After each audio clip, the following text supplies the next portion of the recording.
Welcome to my channel. ఏంటి అనుకుంటున్నారా, సొరకాయ పెద్దది వస్తుంది. వాడు చిన్నది ఇయ్యరు. చిన్నది దానికంటే పెద్దది కొంచెం కాస్ట్ తక్కువ అని మనం పెద్దది తీసుకున్నాం. అది కర్రీకి ఎక్కువ అయిపోతుంది కదా, అలా ముక్కు ఉన్నప్పుడు నేనైతే చట్నీ అయితే చేస్తానండి. చట్నీ సూపర్ ఉండే. దీనికోసం సొరకాయ అలాగే పచ్చిమిర్చి 2 టమాటాలు తీసేసుకున్నా. సొరకాయ ఇట్లా చిన్న ముక్కలు కట్ చేసుకున్నా. మిర్చి కూడా డబుల్ అంటే కొంచెం స్లిట్ చేసుకున్నా, ఆయిల్లో వేసినప్పుడు పెళ్తాయి అనేసి. ఒక బాండి పెట్టేసి ఆయిల్ వేసి అందులో పచ్చిమిర్చి వేసి అవి కొంచెం ఫ్రై అయిపోయాక మనం కట్ చేసి పెట్టుకున్న సొరకాయలు ఉన్నాయి కదండి, ఆ సొరకాయ ముక్కలు కూడా వేసేసుకుందాము. అవి కూడా ఫ్రై చేసుకోవాలన్నమాట. టేస్ట్ అయితే అద్దరిపోతుంది మనకి.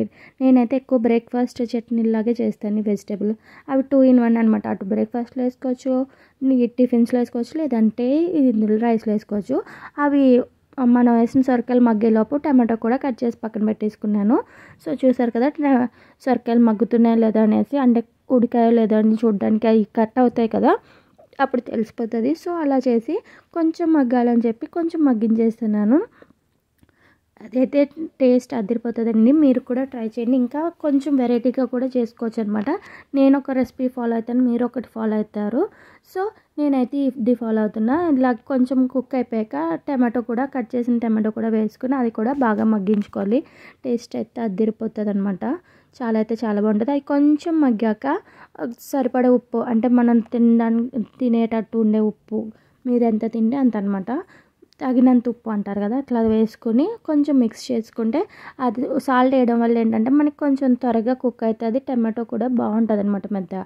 ఈ లోపు మనం చిన్న అల్లం ముక్క తీసుకుని దాన్ని తోలు తీసుకుని ముక్కలు కట్ చేసుకున్నాను. ఎందుకంటే అల్లం వేస్తే టేస్ట్ అయితే అద్దరిపోతుంది చట్నీకి.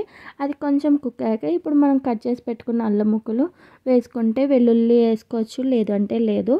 కొంచెం జీలకర్ర, అంటే ఇవన్నీ ఆప్షనల్. మనం ఎన్ని ఎక్కువ వేస్తే అంత టేస్ట్ అనేది మనకి బాగుంటుంది, ఫ్లేవర్ అదిని. లేదు అంటే జీలకర్ర ఫ్రై చేయకుండా మిక్సీలో కూడా డైరెక్ట్ వేసుకోవచ్చు. చూసారు కదా, ఇట్లా అది కుక్ అయిపోయాక కట్టేసి కొంచెం కూల్ అయ్యాక అయితే నేను మిక్సీ పట్టేసుకుంటున్నాను. మిక్సీ జార్లో తీసుకున్నాను. మిక్సీ పట్టేసుకొని ఇలా మొత్తం ఫైన్ పేస్ట్ మెత్తగా అయ్యేటట్టు చేసుకోవాలి. ఇప్పుడు అదే బండిలో కొంచెం ఆయిల్ వేసుకుని తాలింపు పెట్టేసుకుందాం. చట్నీకి అయితే చాలా అదిరిపోద్ది.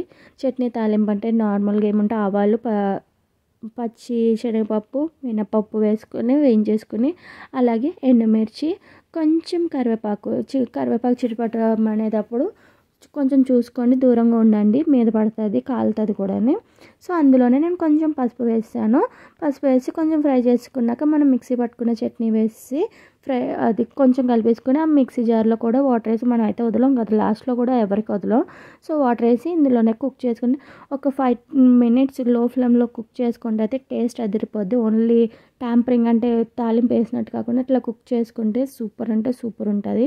చూసారు కదా, టేస్ట్ అదిరిపోద్ది. నేనైతే చింతపండు వేయలేదండి. చింతపండు వేసుకుంటే ఇంకా టేస్ట్ వస్తుంది. కొంచెం చింతపండు వేయచ్చు. ఈ వీడియో నచ్చితే లైక్ చేయండి, షేర్ చేయండి, సబ్స్క్రైబ్ చేయడం మర్చిపోవద్దు. Thank you.